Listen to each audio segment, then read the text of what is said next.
Cette hyène est l'une des plus rares au monde. Seulement 8000 hyènes brunes vivraient encore à l'état sauvage.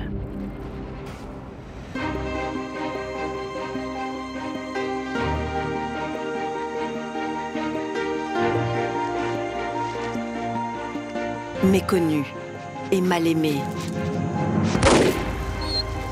chassées par les fermiers qui se sont emparés de leur territoire, elles ont dû trouver refuge dans les endroits les plus reculés d'Afrique australe, loin des hommes.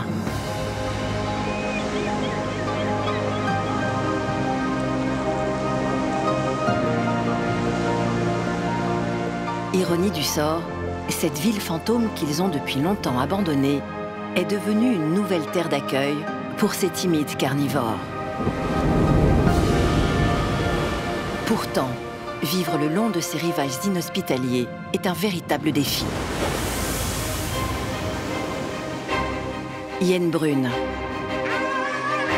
chacals, otaries, tous ici luttent pour leur survie.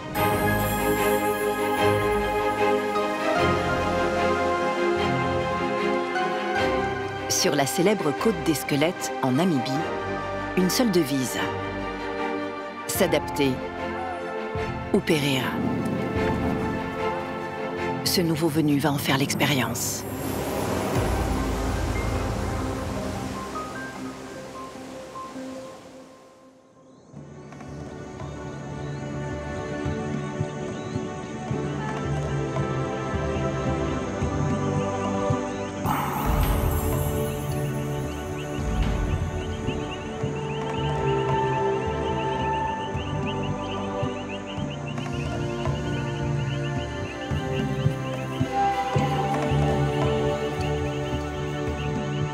Strandwolf a grandi ici, au cœur de ces savanes boisées qu'affectionnent tant ces hyènes pas comme les autres.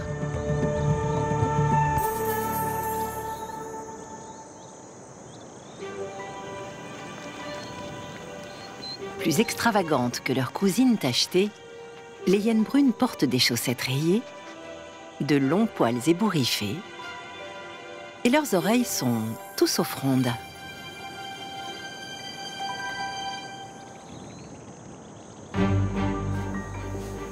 Et pour couronner le tout, ces carnassières collectionnent les paradoxes. Elles ne supportent pas la chaleur, mais vivent emmitouflées dans un manteau de fourrure. Elles sont indépendantes, adeptes du chacun pour soi, mais restent très attachées à leur clan.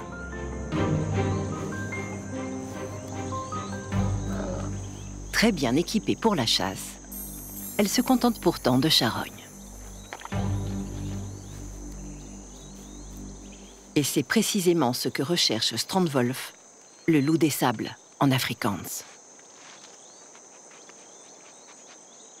Ce jeune mâle a vadrouillé une bonne partie de la nuit. Et désormais, le temps presse. Bientôt, la chaleur sera insupportable. Mais il est déterminé. Les hyènes brunes sont dotées d'un odorat exceptionnel qui leur permet de sentir une carcasse à plusieurs kilomètres de distance. S'il y a un animal mort dans le secteur, Strandwolf le trouvera.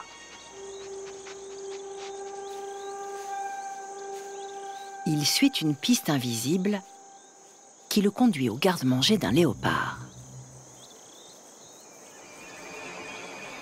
La proie est inaccessible. Mais toutes les hyènes savent que les léopards ne s'intéressent qu'aux bons morceaux et finissent toujours par laisser tomber des restes.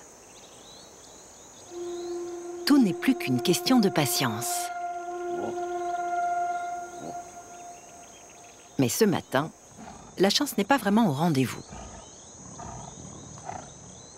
L'arrivée d'une séduisante femelle détourne l'attention du félin. Son repas attendra.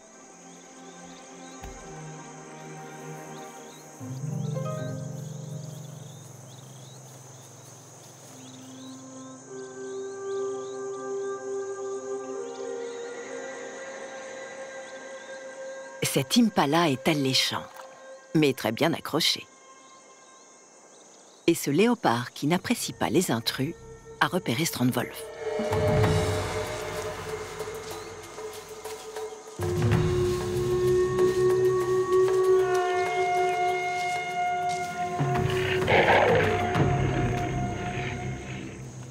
Les apparences sont souvent trompeuses. Les hyènes brunes ne craignent pas les léopards. Ces derniers, en revanche, redoutent leurs terribles morsures.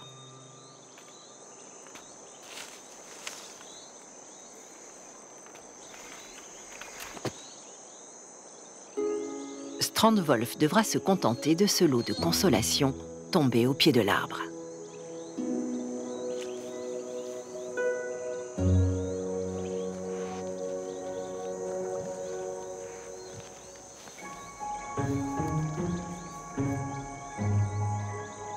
Le butin est maigre, mais suscite bien des convoitises. D'autres amateurs de carcasses sont prêts à le suivre jusqu'à son terrier pour le lui chaparder.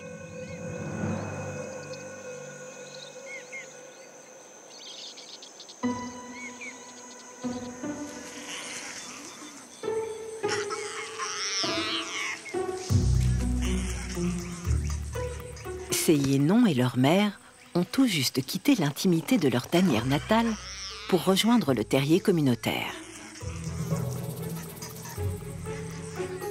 Durant près d'un an, Strandwolf et les membres du clan familial vont se relayer pour leur apporter de la nourriture. Ce cadeau paraît bien modeste, mais pour ses petits frères et sœurs, quel jouet extraordinaire!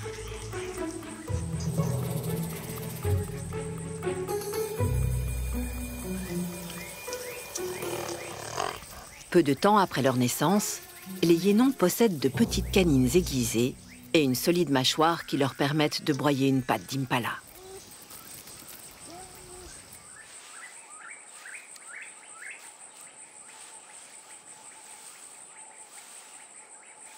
La période de sevrage est le seul moment où les adultes se côtoient, tous entièrement dévoués à la future génération.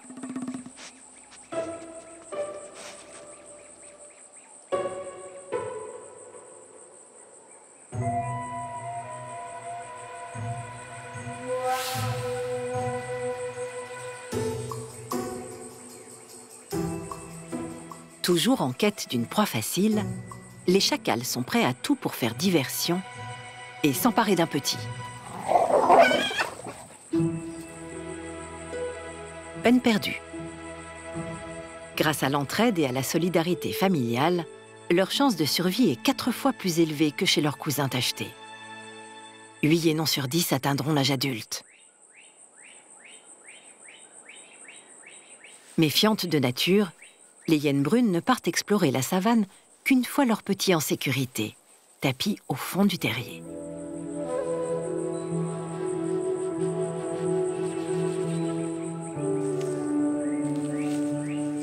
Ce soir, le léopard compte terminer les restes de son déjeuner. Strandwolf devra passer son chemin.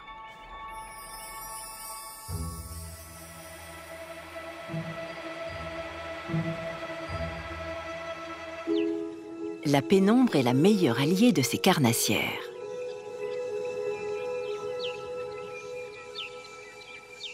Mais depuis que les hommes se sont emparés de leur territoire, les hyènes brunes doivent chercher de la nourriture bien après le lever du jour, à découvert.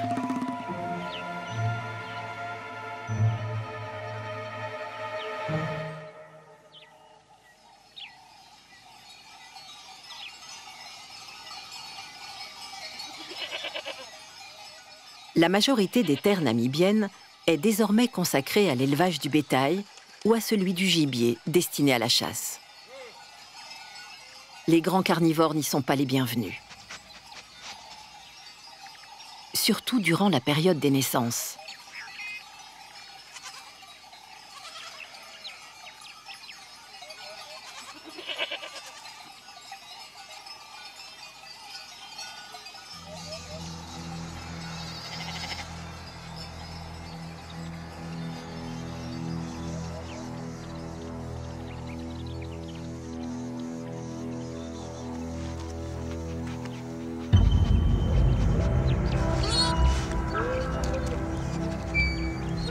En franchissant cette clôture, Strandwolf prend d'énormes risques.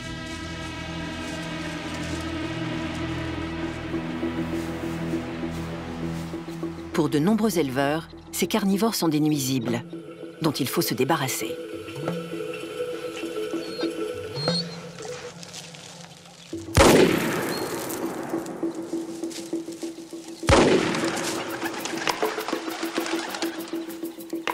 Les hyènes brunes sont souvent victimes de préjugés et d'une mauvaise réputation.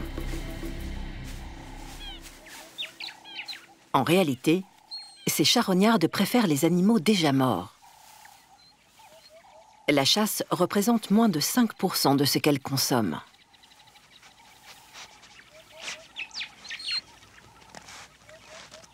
L'odeur des humains n'a pas échappé à Strandwolf. Il devrait se méfier, mais la tentation est trop forte.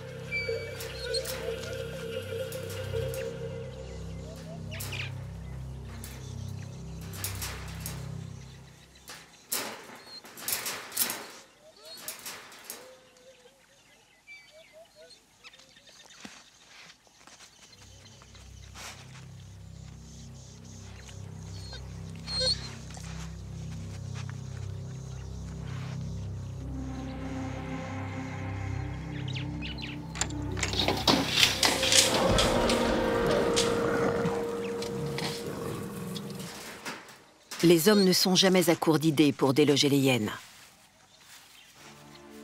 Elles jouent pourtant un rôle essentiel. En nettoyant les charognes, elles évitent la propagation de maladies qui pourraient décimer les animaux sauvages et domestiques.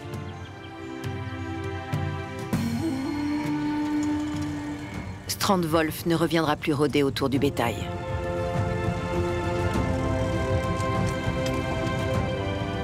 Comme d'autres avant lui, il a été pris en charge par une organisation qui assure la protection de son espèce.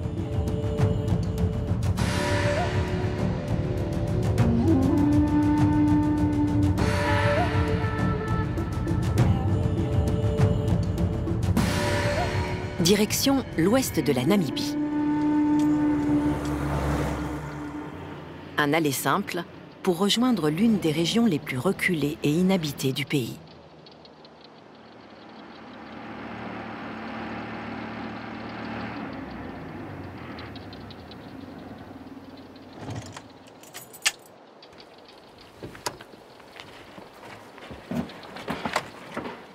Ici, aux portes du désert du Namib, il ne sera plus confronté aux tirs d'intimidation des fermiers.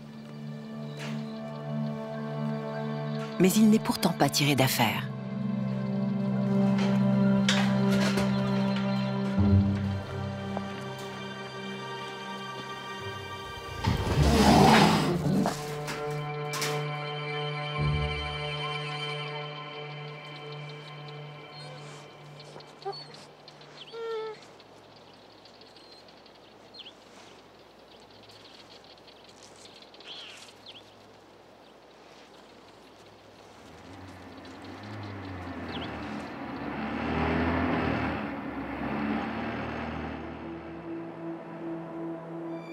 Loin des siens, perdu dans un monde où il n'a aucun repère, Strandwolf cherche un son ou une odeur familière. En vain.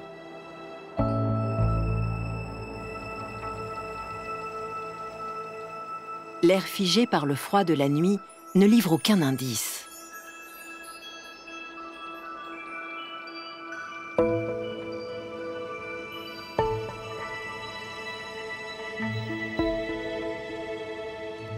Au petit matin, quand les températures redeviennent positives, les volutes d'air chaud exhalent de nouveaux parfums. Des senteurs typiquement animales qui n'ont pas échappé à Strandwolf. Il n'est donc pas seul.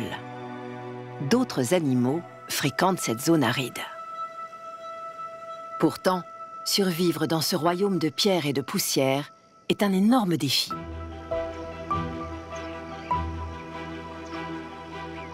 Contre toute attente, des girafes y sont parvenues.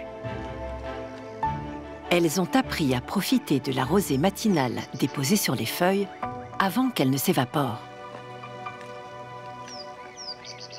Elles ont aussi mémorisé l'emplacement de chaque oasis. Un précieux savoir transmis par leur mère, qui elles aussi le tenaient de la leur.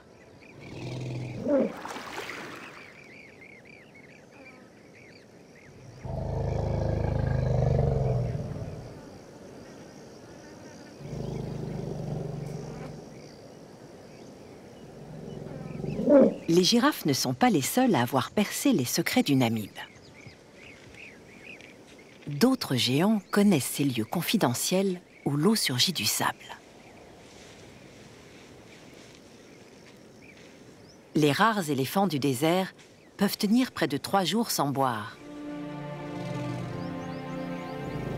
Et ils ont appris à économiser les ressources dont dépend leur existence.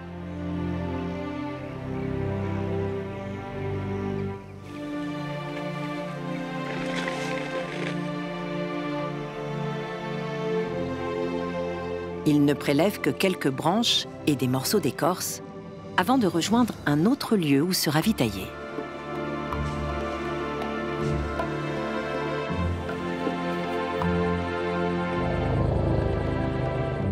Ce mode de vie frugal a permis à une centaine d'éléphants de survivre dans cet environnement aride. Ces grands nomades sont capables de marcher plus de 60 km pour rejoindre une autre oasis.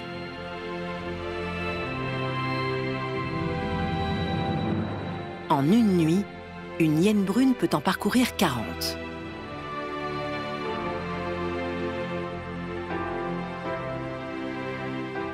Faute de carcasse ou de proie à sa taille, Strandwolf doit poursuivre sa route.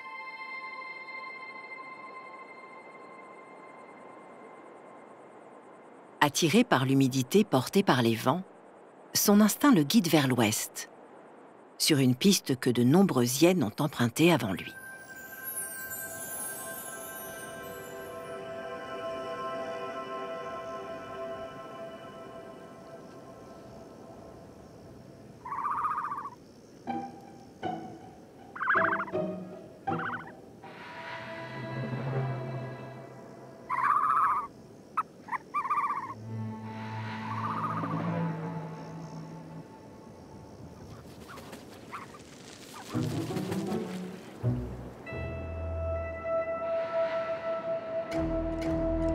Sans le savoir, Strandwolf s'enfonce dans le plus vieux désert du monde. Les Bushmen l'ont surnommé Namib, le grand vide, le lieu où il n'y a rien. En quelques heures, les températures peuvent passer de -5 à 35 degrés, et même monter jusqu'à 50. Rares sont ceux capables de subsister dans cet environnement minéral où l'absence d'eau et la pénurie d'ombre rendent la chaleur insoutenable. Les oryx en font partie. Championnes de la survie en milieu aride, ces grandes antilopes possèdent de formidables capacités d'adaptation. Leurs robes, pâles, reflètent les rayons du soleil et elles peuvent se passer de boire pendant plusieurs jours.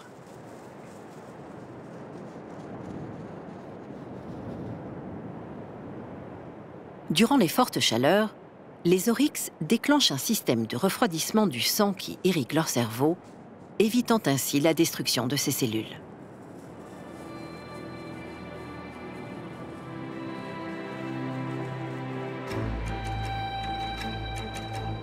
Strandwolf n'est pas aussi bien équipé pour affronter les plus hautes dunes du monde.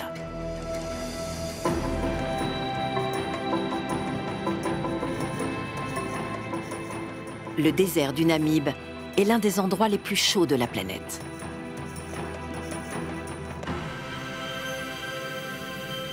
La température du sol peut atteindre 70 degrés.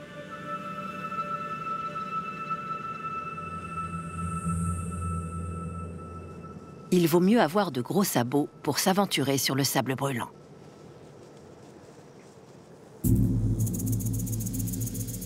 La vipère de Peringuet est ici dans son élément.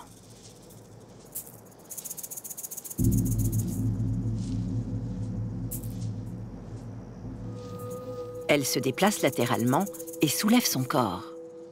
Une technique remarquablement efficace pour gravir les dunes, sans brûler ses fines écailles.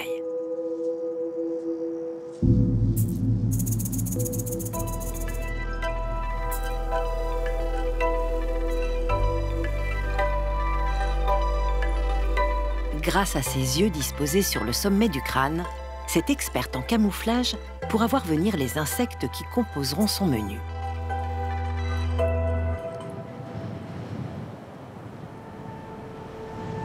Strandwolf a réussi à contourner l'océan de sable. Mais il va bientôt se heurter à un nouvel obstacle, cette fois infranchissable.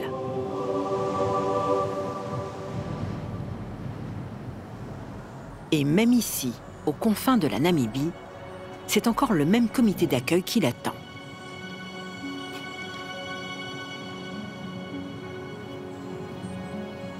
Les chacals à Chabrac sont les sentinelles de cette terre hostile et indomptée.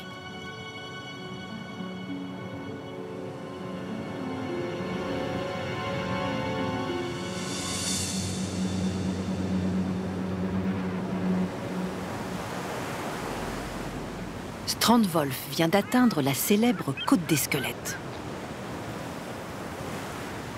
3000 kilomètres de plage soumises aux caprices de la houle et à des vents glacés.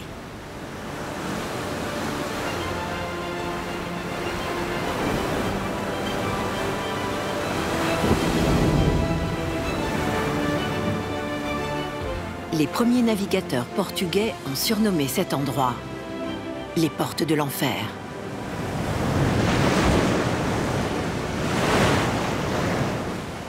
Sur ces rivages, frappés par des tempêtes dévastatrices, la vie est rude, imprévisible, souvent cruelle.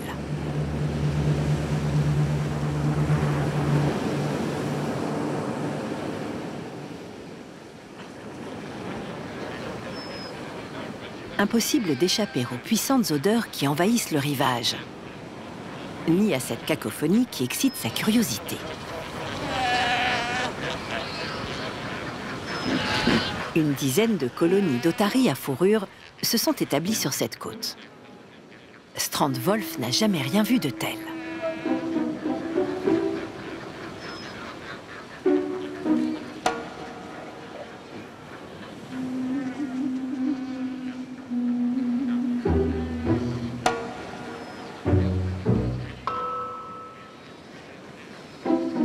Face à ces créatures inconnues, il garde ses distances.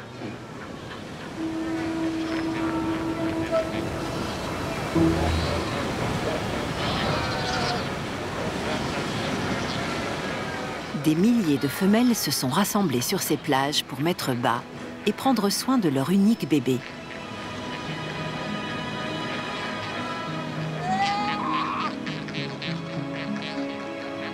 Le nouveau-né pèse déjà 5 kilos. Il est fragile, encore incapable de se mouvoir, et consacre l'essentiel de son temps à téter. Il a besoin du lait maternel afin de prendre des forces. Car dans moins d'une semaine, sa mère devra le laisser se débrouiller seul pour aller se nourrir en mer.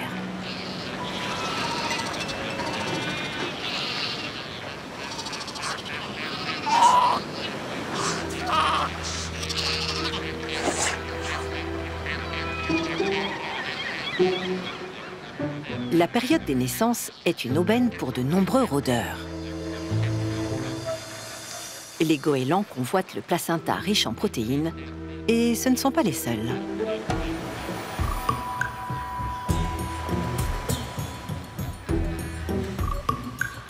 Terriblement opportunistes, les chacals à Chabrac ne manqueraient ce rendez-vous pour rien au monde.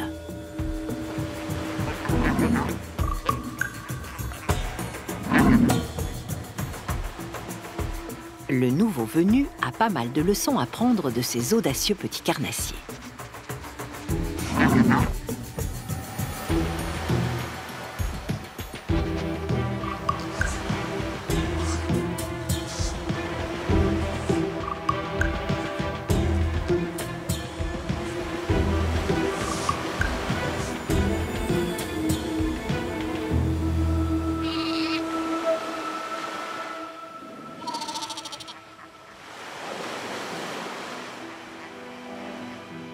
Cet otarie, âgé d'une semaine à peine, réclame sa mère partie pêcher.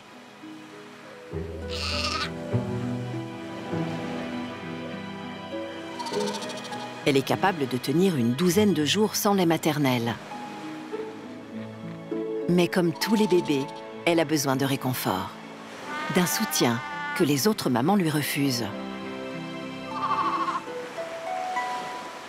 Malheureusement, elles ne peuvent pas s'occuper d'un autre petit affamé.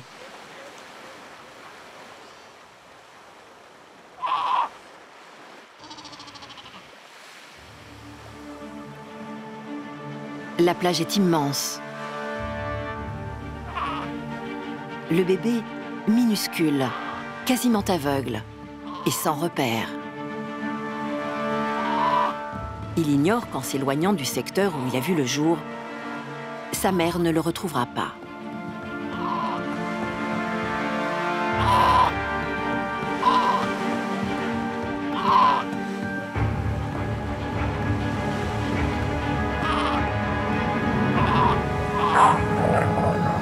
L'otarie se rebelle. Son agresseur se méfie de ses petites dents acérées qui font leur effet.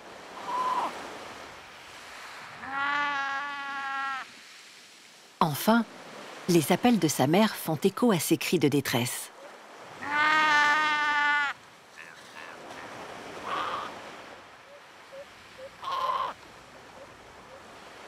Il l'a retrouvée et doit profiter au maximum de sa présence. Car durant les mois à venir, elle va prolonger la durée de ses séjours en mer. D'autres n'ont pas eu sa chance.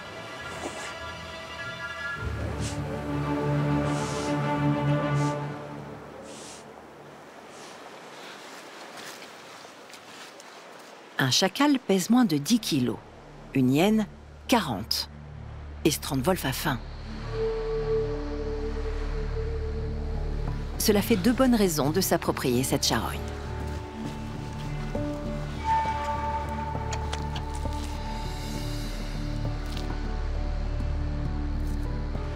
Il découvre la viande d'otarie, une chair grasse et particulièrement nourrissante.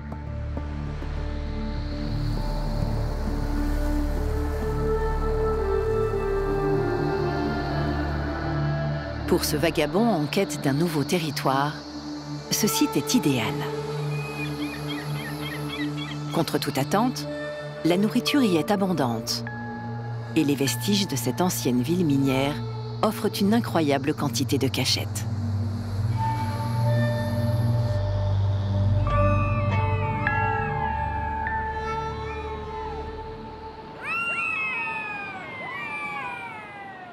Les lamentations de ses pois-plumes ne sont d'aucun effet sur l'intrus.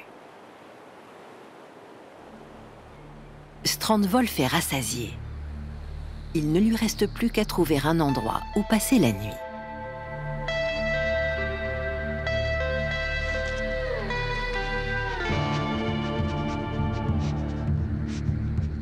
Une forte odeur de putréfaction l'attire irrésistiblement vers un bâtiment abandonné.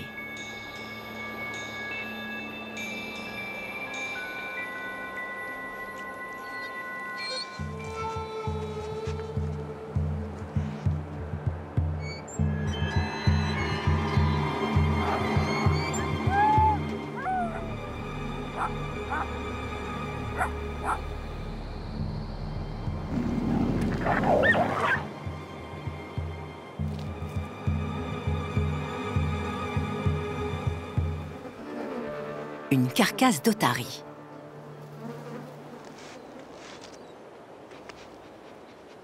Inutile de s'attarder dans un lieu déjà fréquenté par des concurrents.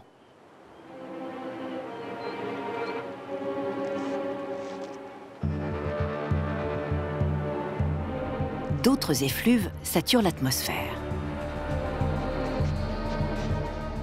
Le nouveau venu connaît parfaitement ces messages olfactifs. Cette sécrétion sombre a été déposée par une hyène brune.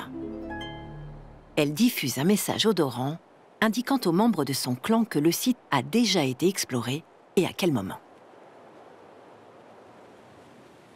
L'odeur de cette sécrétion blanche est destinée aux nouveaux venus. Elle signale que la place est déjà occupée. Strandwolf ne se laisse pas intimider. Il n'ira pas s'installer ailleurs et le revendique de manière formelle.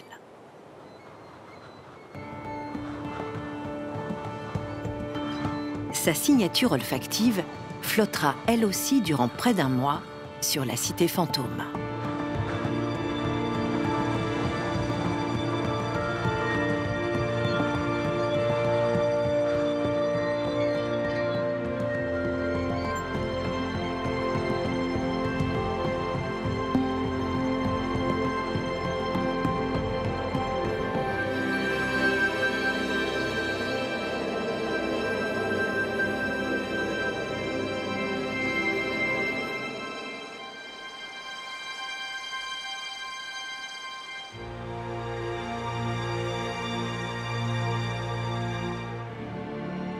Strandwolf va pouvoir poursuivre son exploration sans avoir à redouter la chaleur. Près du rivage, la température excède rarement 25 degrés.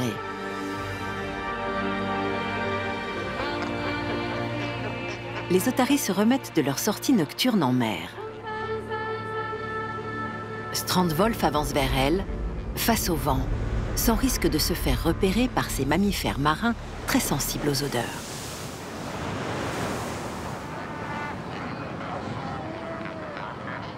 Les éléments lui sont favorables, mais un guetteur l'a repéré.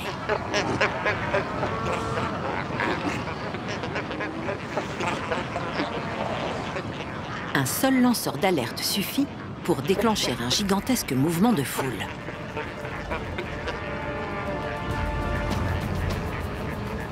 Strandwolf n'avait pas prévu une telle débandade.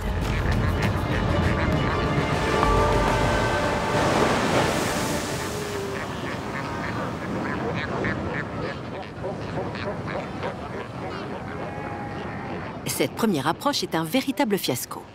Il va devoir corriger sa stratégie de chasse.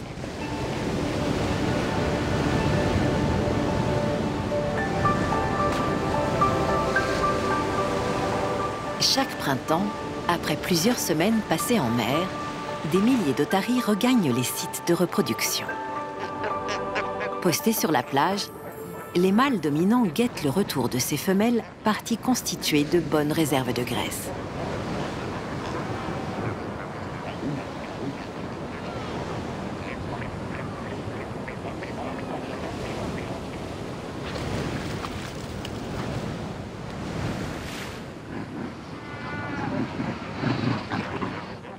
Chaque pacha possède un harem qu'il défend férocement.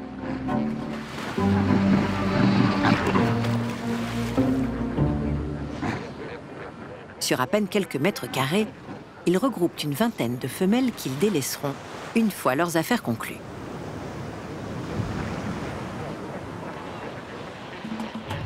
Ici règne la loi du plus fort.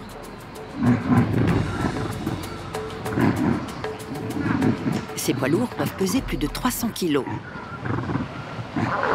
Ils sont irascibles, dangereux. Le vaincu s'en sort, sans la moindre blessure, mais avec une cuisante humiliation.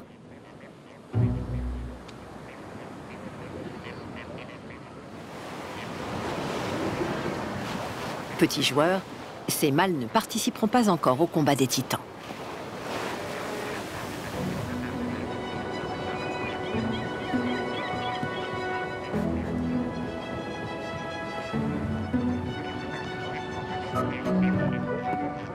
Une semaine seulement après avoir donné la vie, les mères sont enfin disposées à céder aux avances des plus costauds.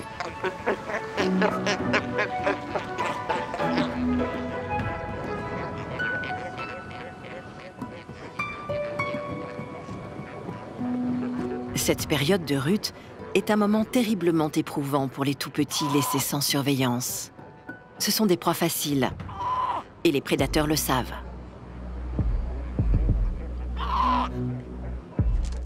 Les hyènes résidant sur ces côtes ont affronté de nombreuses épreuves. Souvent, elles emportent les stigmates.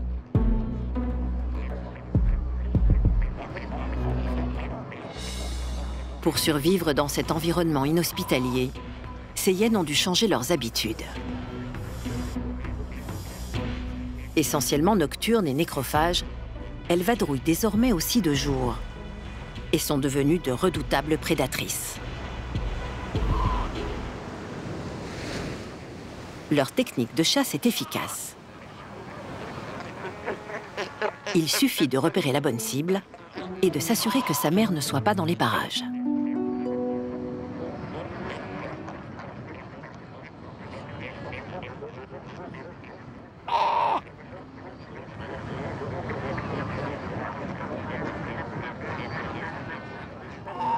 Cette chasseuse chevronnée adopte les bonnes postures.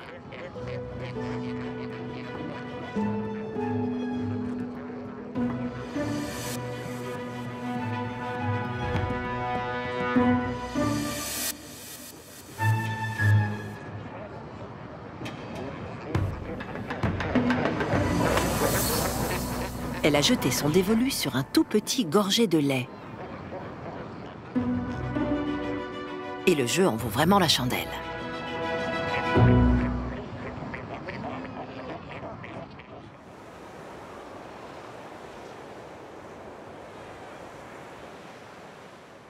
La valeur nutritionnelle du lait et de la cervelle des petites otaries est beaucoup plus élevée que celle d'une carcasse.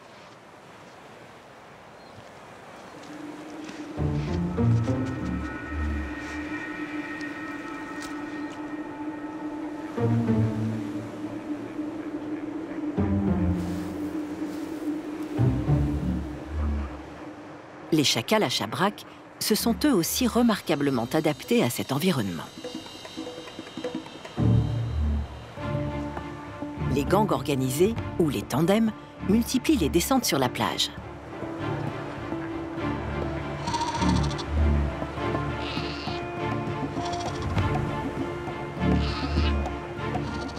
Les couples ont élaboré une stratégie bien rodée. Pendant que l'un choisit sa victime, l'autre surveille ses arrières.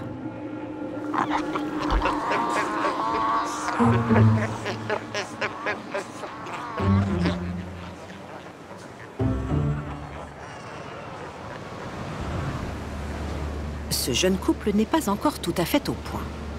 En consommant leur repas sur place, ils s'épargnent la corvée du transport, mais s'exposent à des concurrents peu scrupuleux.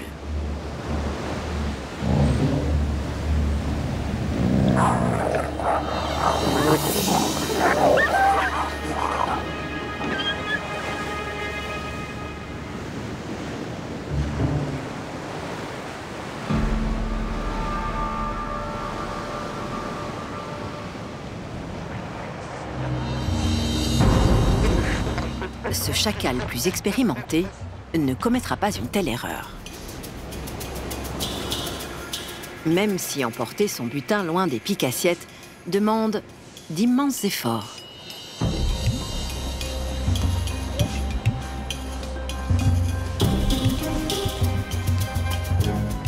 Un chacal ne dépasse pas 40 cm au carreau pour moins de 10 kg.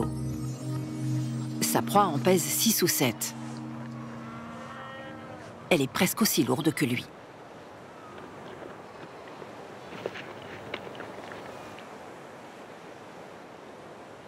Ici, ces maraudeurs ne craignent aucune représaille. Bien trop occupés à protéger leurs petits, les mères ne porteront pas secours à celui de leur voisine.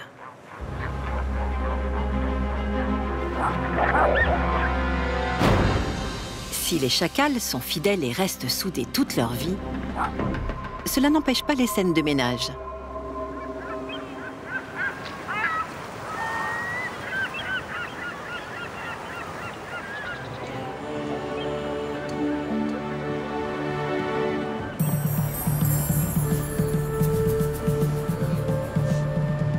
Strandwolf a attendu la fin du carnage pour se ravitailler. Il profite de cette période d'abondance pour constituer des réserves qu'il enfouit dans des cachettes.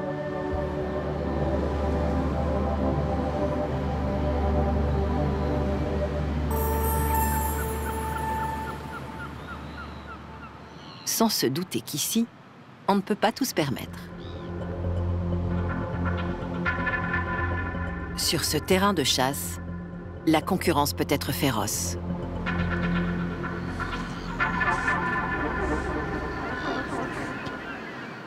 Pour éviter les conflits, les hyènes des clans rivaux ont appris à visiter la plage à des heures différentes.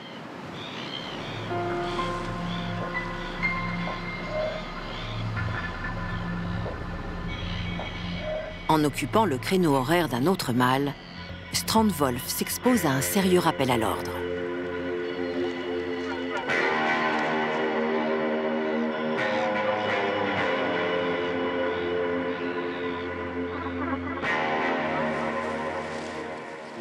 Il a beau gratter le sable, s'aplatir au sol en signe d'apaisement, ce ne sera pas suffisant.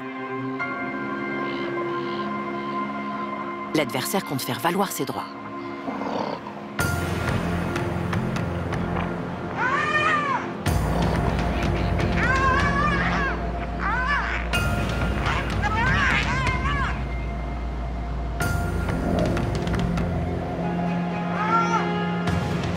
L'assaillant domine le combat. Mais la situation s'inverse rapidement.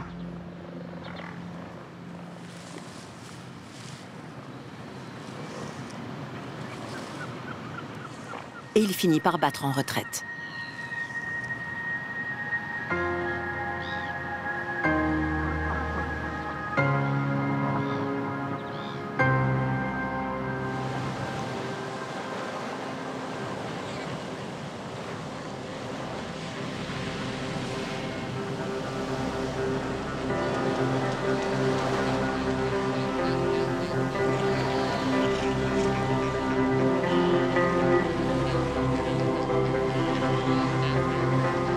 Légèrement blessé à la patte, Strandwolf va s'installer non loin de là, au creux d'une dune où il pourra se remettre de sa blessure.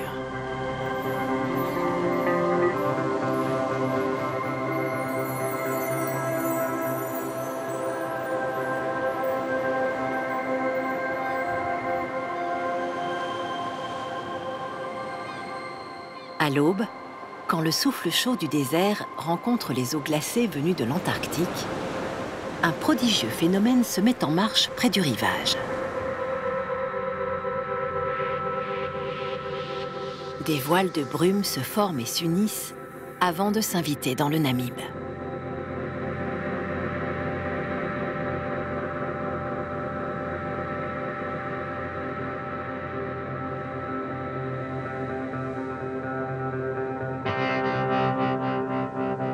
Au fil du temps, le petit peuple des dunes a élaboré de subtiles stratégies pour profiter de ces précieuses perles de rosée. Le gecko part étaler son corps pour faire le plein d'eau. Il recueille les gouttelettes piégées dans ses globes oculaires avec sa longue langue en forme de spatule.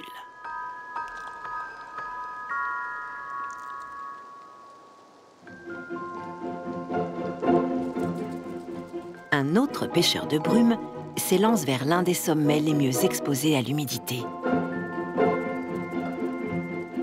L'ascension de ces dunes pouvant atteindre 400 mètres de haut peut s'avérer vertigineuse. Mais pas pour ces athlètes doués en escalade et en acrobatie.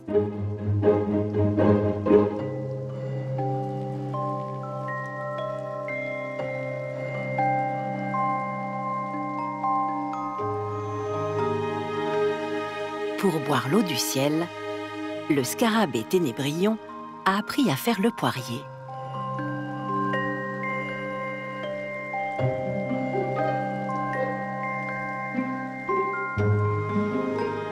Dans cette position, l'eau, guidée par ses longues pattes postérieures, peut dégouliner directement le long de rigoles présentes sur sa carapace, jusqu'à sa gueule. La réserve d'eau stockée par ce coléoptère peut représenter 40% de son poids. Et c'est exactement ce que convoite ce sniper du Namib. le caméléon Namaka a patiemment attendu le retour des scarabées bien juteux et gorgés d'eau.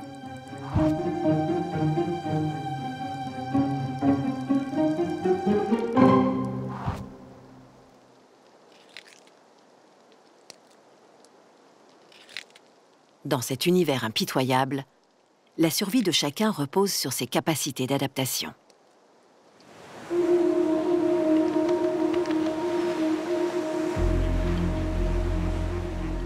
Pour Strandwolf, le temps est venu d'affronter une épreuve décisive. À son tour, il va devoir apprendre à tuer.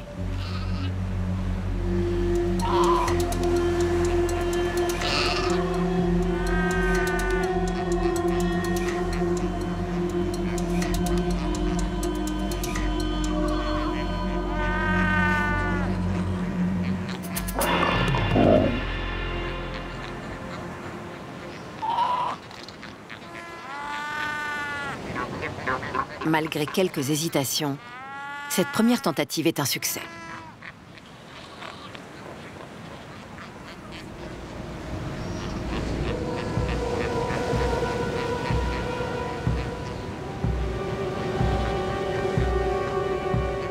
L'instinct de chasse qui sommeille chez les hyènes brunes de la savane vient de se réveiller. Il s'attaque aussitôt à d'autres bébés.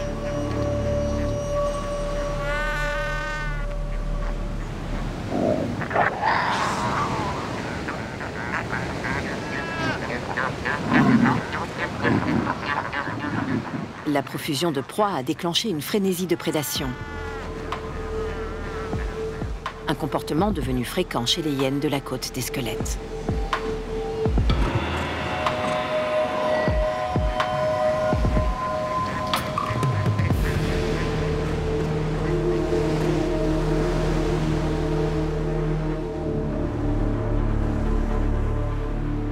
Une jeune femelle a remarqué ses exploits.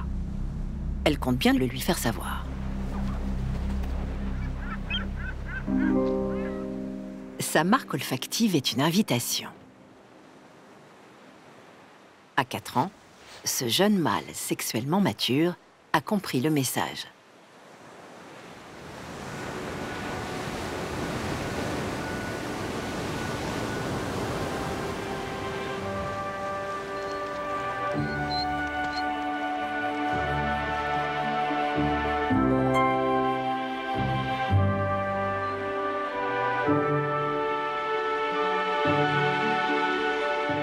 Leur union a la maladresse des débuts. Elle est aussi une promesse d'avenir pour cette espèce menacée.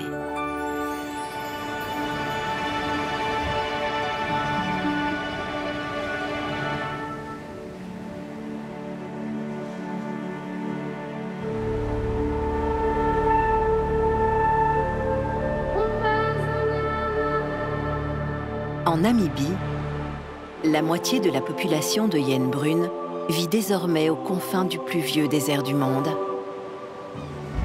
le long de la côte des squelettes.